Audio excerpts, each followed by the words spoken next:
Sahabat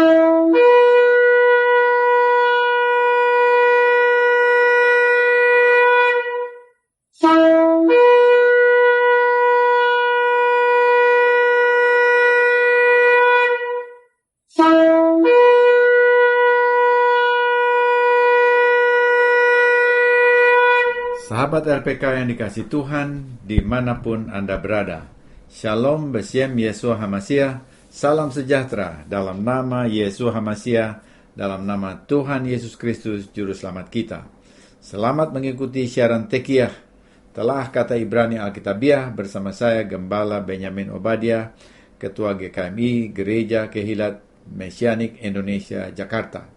Tekiyah adalah cara peniupan shofar, seperti yang didengar tadi. Siaran Tekiyah dimaksudkan untuk menggali kebenaran Alkitab dari bahasa dan masyarakat Ibrani yang menjadi persemaian tubuhnya iman Kristiani kita yang berasal dari tanah perjanjian Israel di Timur Tengah. Saudara dapat mengajukan pertanyaan ke 0812-9912-430. Hari ini kita akan membahas kata Ibrani Rosh Hashanah, artinya kepala tahun atau tahun baru. Rosh itu kepala, Shana itu tahun. Dalam bahasa Ibrani dieja Res Vav Shin dibaca Rosh. He Sin Nun He dibaca Hashanah. Lengkapnya Rosh Hashanah, kepala tahun atau tahun baru.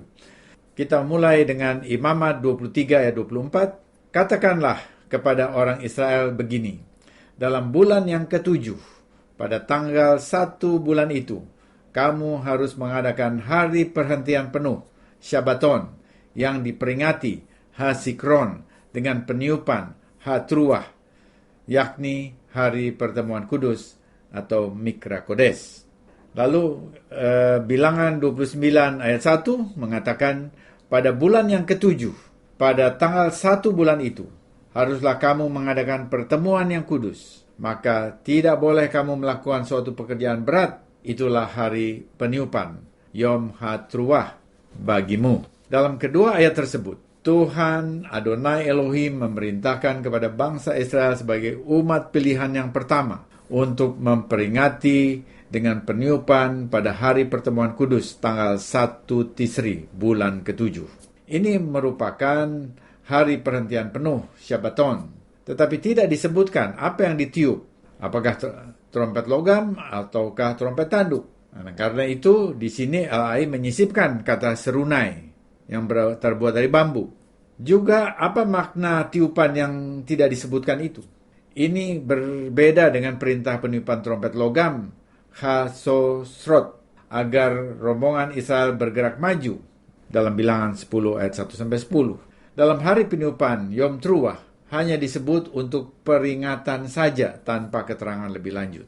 Bahkan Torah tidak menyebut nama hari peniupan Yom Truah itu sebagai kepala tahun atau tahun baru. Adalah kitab nabi-nabi, yaitu Nabi Hezkiel, yang memberi indikasi posisi bulan ketujuh sebagai permulaan tahun. Hezkiel 40 ayat 1. Permulaan tahun itu disebut Rosh Hashanah di dalam bahasa Ibraninya, yang artinya kepala tahun atau tahun baru Ibrani. Tetapi mengapa tahun baru terjadi di tengah tahun, yaitu tanggal 1 bulan ketujuh? Jawabannya, sebelum Israel keluar Mesir, bulan Tisri adalah bulan pertama. Tetapi Israel sesudah keluar dari Mesir pada bulan Nisan, Elohim menetapkan bulan Nisan sebagai bulan pertama. Sehingga terjadi pertukaran posisi. Bulan Nisan yang tadinya bulan ketujuh menjadi bulan pertama. Sebaliknya, bulan Tisri yang tadinya bulan pertama menjadi bulan ketujuh. Alhasil, tahun baru atau pergantian tahun Ibrani tetap terjadi pada bulan ketujuh, yaitu Tisri. Sementara bulan Nisan ditetapkan sebagai bulan pertama. Jadi permulaan tahun keagamaan terjadi pada bulan Nisan, sementara pergantian tahun terjadi tetap pada bulan Tisri. Kalau begitu, bagaimana orang Israel sampai pada perayaan Rosh Hashanah dengan tata caranya pada saat ini? Sama seperti bayi yang baru lahir, sederhana, belum ada gigi, semua serba lembut. Tetapi ketika ia beranjak menjadi pemuda, giginya tumbuh, tulang-tulangnya menjadi kuat, kumisnya mulai tumbuh, sementara waktu bayi tidak ada kumisnya. Dengan cara yang sama, demikian juga dengan Rosh Hashanah. Keterangan dalam kitab Torah ibarat DNA dalam kehidupan yang daripadanya muncul sifat-sifat lain yang membentuk perayaan Rosh Hashanah yang kita kenal sekarang. Dari 2 ayat pertama yang sudah kita baca tadi, hari raya ini dirujuk dengan berbagai nama, yaitu Yom HaZikron, hari peringatan, dan Yom Truah, hari peniupan. Keduanya berbicara tentang tanggal 1 bulan ke-7. Angka 7 merupakan angka yang merujuk pada makna kekudusan. Misalnya, Tuhan menguduskan hari ke-7 yang disebut Sabat, Kejadian 2 ayat 3. Ketika Israel memasuki tanah perjanjian, mereka harus menjadikan tahun ke-7 sebagai tahun Syabat, kudus, terpisah dari tahun-tahun lainnya. Imamat 25 ayat 4. Jadi ketika Torah berbicara tentang angka 7, dalam Sabat tiap minggu, juga dalam bulan ke-7 dan juga tahun yang ke-7, semuanya berhubungan dengan penciptaan. Dengan demikian disimpulkan bahwa Rosh Hashanah terjadi pada tanggal 1 bulan 7 adalah perayaan yang berhubungan dengan penciptaan. Tetapi belum jelas apa yang ditiup pada perayaan Yom Teruah atau Rosh Hashanah ini. Ini harus dicari dalam Torah. Dalam Imamat 25 ayat 9, kita menemukan apa yang harus ditiup. Imamat 25 ayat 9, lalu engkau harus memperdengarkan bunyi sangkakala. Di situ Ibraninya shofar truah. Di mana-mana dalam bulan yang ke-7 pada tanggal 10 bulan itu pada hari raya pendamaian. Jelas di dalam ayat ini Tuhan memerintahkan Israel meniup shofar, trompet tanduk domba jantan.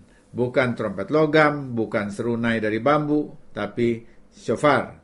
Dalam budaya Israel, shofar dipakai untuk berbagai kepentingan. Shofar dipakai untuk menyatakan perang, Yosua 6. Shofar ditiup dalam perayaan. Ketika Raja David atau Daud membawa tabut perjanjian ke Yerusalem, rakyat bersuka cita dengan membunyikan shofar. 2 Samuel 6 ayat 15. Shofar dipakai sebagai simbol pelantikan raja. Ketika Raja Salomo dilantik, ia diurapi dengan minyak, masyak.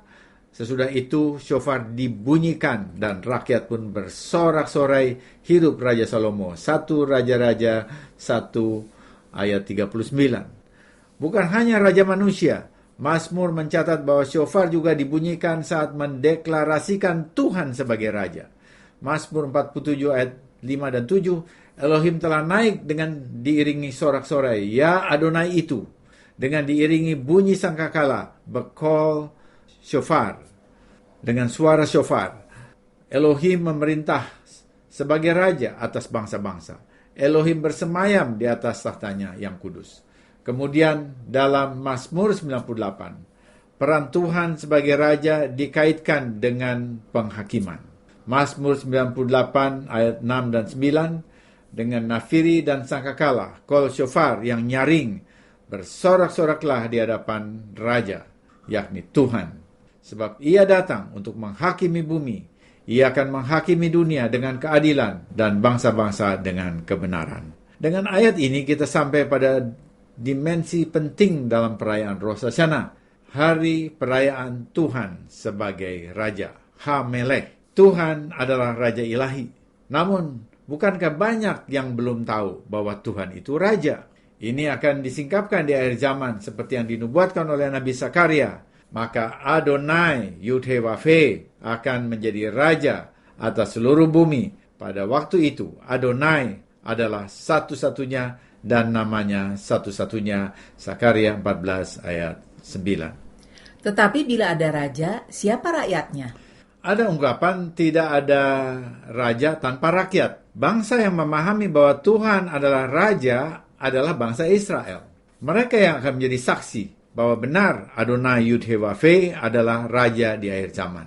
Mazmur 22 ayat 3 berkata, padahal engkaulah yang kudus yang bersemayam di atas puji-pujian orang Israel. Di atas puji-pujian siapa Tuhan bersemayam?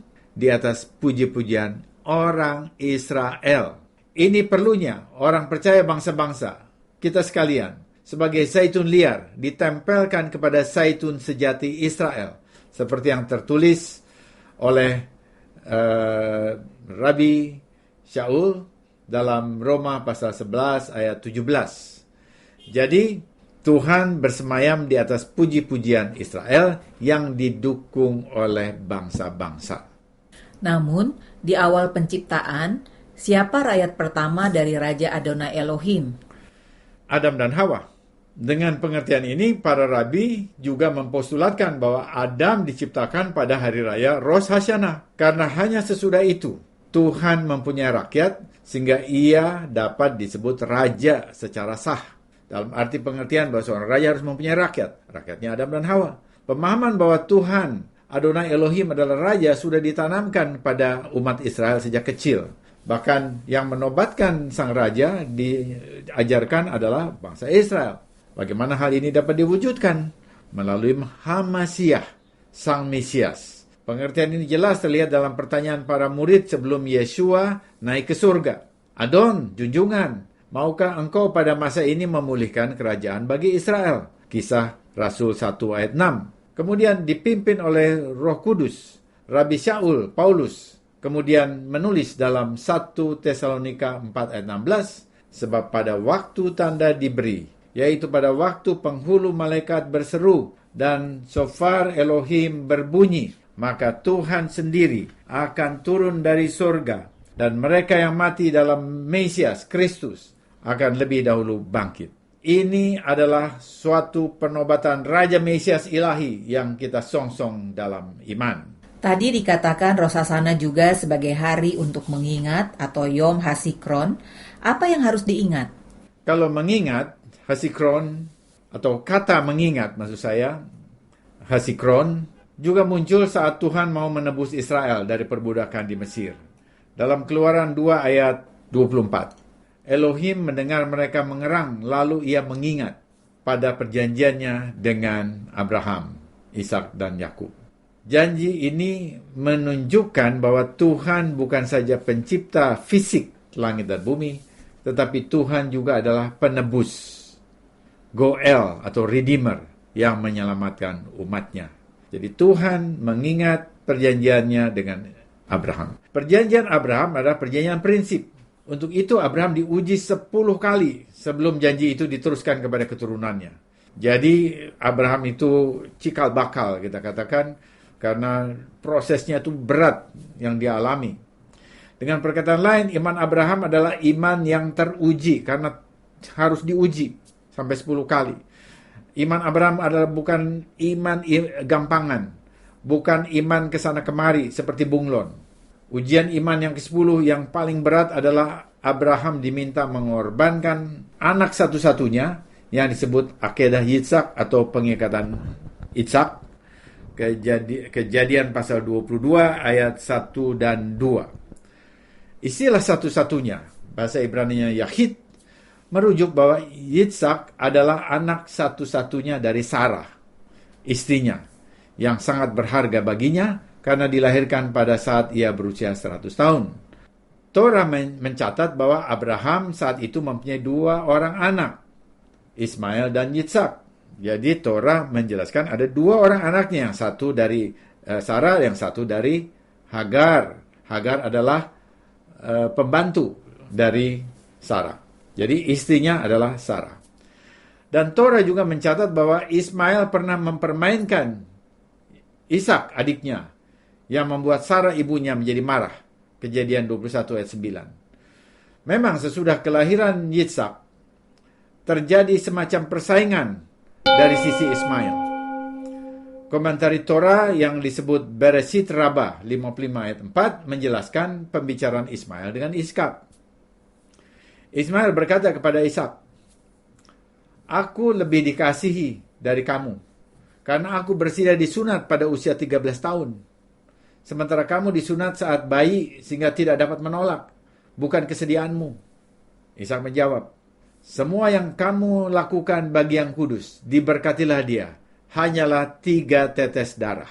Sekarang aku berusia 37 tahun, kalaupun yang kudus, diberkatilah dia. Meminta aku untuk disembelih karena kehendaknya, aku tidak akan menolak untuk melakukannya." Terhadap ucapan Ishak yang seperti itu, yang kudus, diberkatilah dia, berkata, "Sekarang waktunya. maka Tuhan menguji Abraham. Kejadian 22 ayat 1. Ujian ini mempunyai dua sisi. Bukan hanya Abraham yang diuji untuk merelakan anak tunggalnya mati, tetapi juga Ishak yang pada usia dewasa diuji untuk bersedia mengorbankan nyawanya atas kehendak Tuhan. Kerelaan Ishak berkorban sampai mati ini dalam bahasa Ibrani disebut mesirut nefes. Ini adalah penyangkalan diri secara total untuk dunia yang akan datang. Abraham lulus ujian iman ini dan dinyatakan sebagai bapa iman bangsa-bangsa. Ishak juga lulus ujian ini karena kesediaannya mengorbankan seluruh darahnya. Bukan hanya 3 tetes darah dalam sunat. Dia bersedia mengorbankan seluruh darahnya. Sebagai ganti dari Ishak, Tuhan menunjukkan domba jantan yang tanduknya tersangkut di semak duri. Tanduk domba jantan inilah yang kemudian dijadikan trompet yang disebut shofar. Jadi pada hari raya Yom Teruah atau Rosh Hashanah, Tuhan memerintahkan umatnya mengingat Akedah Yitzhak yang ditandai dengan mesirut nefes, kesediaan untuk berkorban sampai pada titik kematian, baik pada Abraham, khususnya Ishak anaknya. Inilah penyangkalan diri total yang diajarkan oleh Mesias Yeshua di dalam Injil. Lalu Yeshua memanggil orang banyak dan murid-muridnya dan berkata kepada mereka, "Setiap orang yang mau mengikut aku, ia harus menyangkal dirinya, memikul salibnya, dan mengikut aku." Markus 8 ayat 34. Abraham menggambarkan Bapa Surgawi, dan Ishak menggambarkan Yeshua HaMashiach.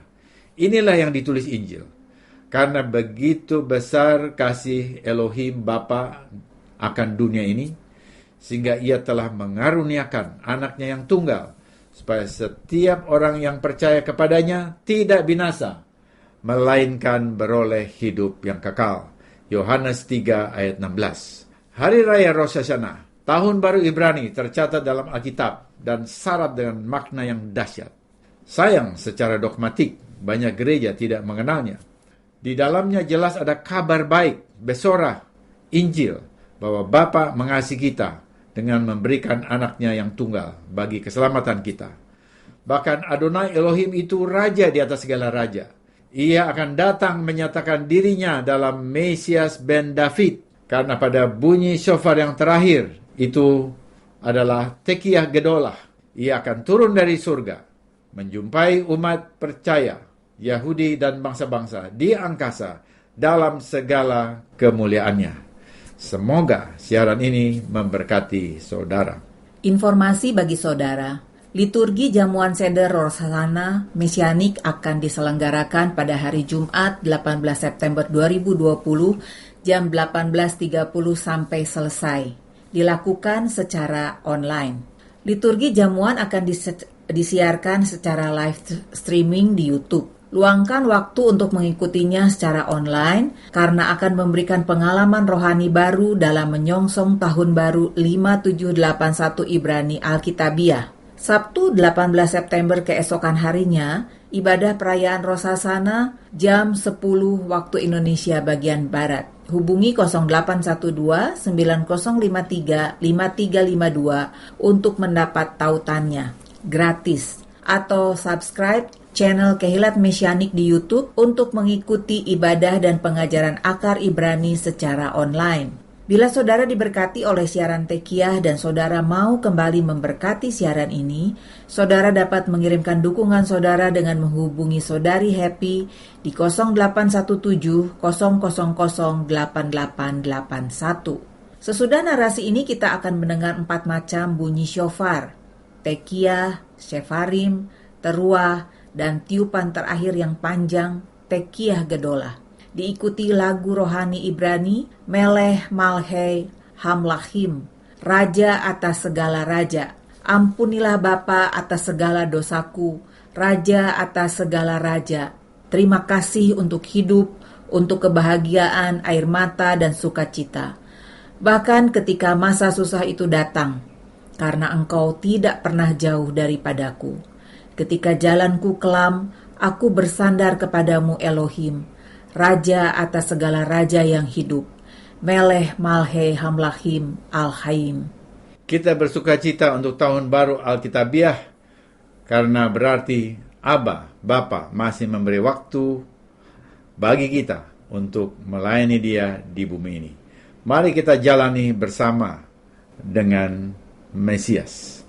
Tiba saatnya saya Gembala Benyamin Obadiah dan Penatua Ira Obadiah mohon diri dari ruang dengar saudara. Sampai jumpa pada siaran mendatang. Yesua keselamatanku, Torah kesukaanku, menuju kepenuhan bangsa-bangsa. Shana Tova Umetuka, Beshem Yesua HaMashiach.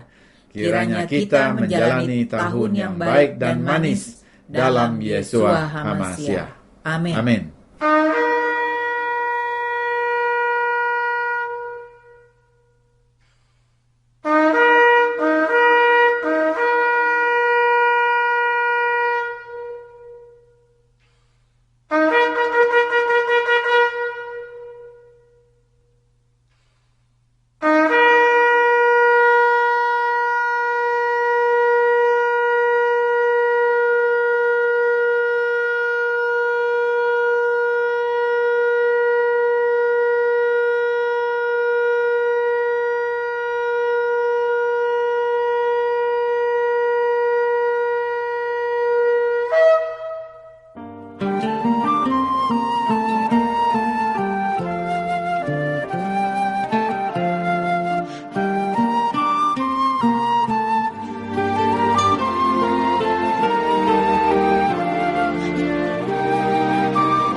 חטאתי לך, וחולי על כל פשעי. גם בימים ששכחתי אותך, היית תמיד בחיי. בכל הדרכים שהלכתי בעץ, היית לי נר לרגלי. הייתי ולא ראיתי מעבר למה שהביטו עיניי. מלך מלכי המלכים, תודה על חיים, על אושר, על בכי, על צחוק, גם כשקשה לפעמים, גם אז אלוקים אתה לעולם לא רחוק. מלך מלכי המלכים, תודה על חיים, על אושר, על בכי, על צחוק, גם כשקשה לפעמים, גם אז אלוקים אתה לעולם לא רחוק. גם כי אלך ודרכי חשוכה, פתחתי בך אלוקיי. על חצי שלי, על בכור וילדה, תודה גם על אושר בלי די. תודה על חגים, על שבת ששומר, שלא ייגמר לעולם. כל יום שעובר בדרכי לגן עדן, שיביתי אותך מול עיניי. מלך מלכי המלכים, תודה על חיים, על אושר, על בכי, על צחוק, גם כשקשה לפעמים, גם אז אלוקים אתה לעולם לא רחוק. מלך מלכי המלכים, תודה על חיים, על אושר, על בכי, על צחוק, גם כשקשה לפעמים, גם אז